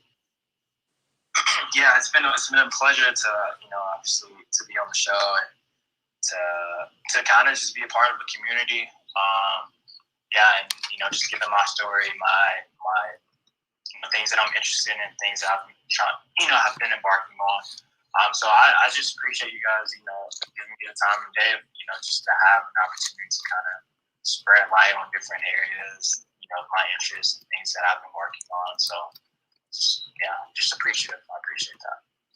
And we appreciate the fact that you appreciate us, because this is a team effort and we are all in this together. This is not a I or a me. This is a we. So I want to thank you for having the courage to be the kind of person that is transparent and sharing your struggles and sharing what has helped you get to where you are in life now. So we so appreciate that. And I want to thank you for tuning in today. If you just tuned in, or sorry if you did, you missed the show, but you can always go back. It's always in the archives at blogtalkradio.com, The Female Solution, and our YouTube page. We see that HLN, you're at the right place. It's the Higher Learning TV show. And be sure and join us for our first Higher Learning Stress Relief Spa. The information is on my blog, zeldaspeaks.wordpress.com, and Jody Susan will be joining us there, energy healer, who can help us take our bodies through the next phase, because 17 medications for one body is just way too much. So if you can do it, you did it. You can teach us how to get off medications and use plant-based foods to help you feel better. Eating live foods will you will grow and develop with a conscious mind, not an unconscious mind. And that's hard, because let me tell you, I did have some sound the other day. Anywho, I digress. Be sure and join us this Saturday, 12 noon Central Standard Time on our YouTube channel for our round 5 of the Global Virtual Teen Talent Contest, where we have youth from all over the world, Asia, Africa, Europe, and they are competing, singing, dancing, things of that nature. So, Mary Shelton, thank you so much. Your dog is telling you need to go. Stay on purpose, stay empowered, and stay tuned to your next session of higher learning on the Female Solution and House with Candy Honda from at KC Biz Boss. That's where you want to. Thomasina, are you there? Chris, are you there? Would you give us your 30-second walkout? Oh, I'm sorry. I'm here. I'm just typing away. We've got the movie coming up, so I'm doing what I do. But I just want to say again, this was enlightening. I appreciated it. And again, Montre, I'm so excited for you and your journey. And I will definitely be looking out. So, and as always, I appreciate being in the Pro Sports Network rooms. And I, too, forgot to say to you, congratulations on your successful conference. It was amazing, and I'm glad that I got to participate, even in some small way. I'm just really glad that we were able to participate. Again, everyone have a marvelous, marvelous Monday on purpose. All right. And before Chris does her walkout, Montre, if you need some help with your toothpaste, if it's anything you need from an entrepreneurial standpoint, feel free to reach out. And any way that I can help you, I will. I do a lot of brand building with athletes, so if there's anything that I can help you with, let me know. I'm always here. Okay, thank you. You're more than welcome. Okay, Chris, your 30-second walkout, and then we're going to close the room. Oh. I saw Mike open, so I didn't know she popped back in. Who's supposed to be speaking? Now go ahead, Chris. Okay. Late to the party, but just, always Candy, appreciate you having us and reiterate the top that, we were coming off a really successful conference last week. So you guys just stay tuned to all that is coming from the Pro Sports Network. Thank you so much. We appreciate that. Closing thoughts, 30 seconds, Jody. Yeah, so I think I'm not muted, or I am muted on Clubhouse. Just talk. We hear you. Okay. So I really just want to acknowledge Montre. I met Montre about a year ago, a little over, and I knew from day one that he was an amazing leader. He has a story to share. We're just getting started. Montre, my hat goes off to you. You are an amazing human. Thank you for being here. So, and last but not least, I do believe our executive producer, Naima Latif, is on the line.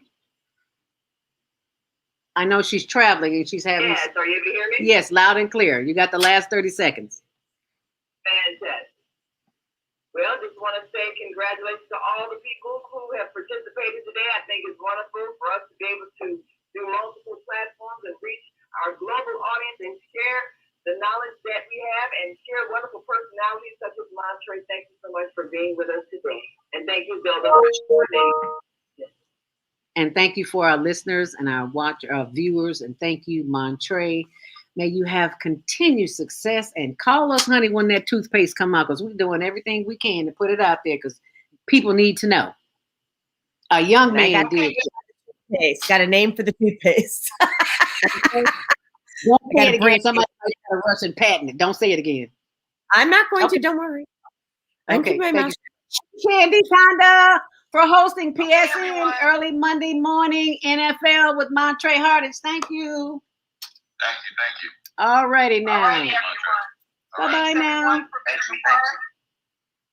All righty. Thank you so much. Stay on purpose, stay empowered, stay tuned to your next Monday morning mindfulness. But join us tomorrow morning with Jody Susan of Susan Essentials on self-sale care. We'll see you then. Namaste. Shalom. Namaste. Peace. Bye. Make it a great day. And thank you so much for watching. And please share this video. You'll be glad you did. Thanks for watching.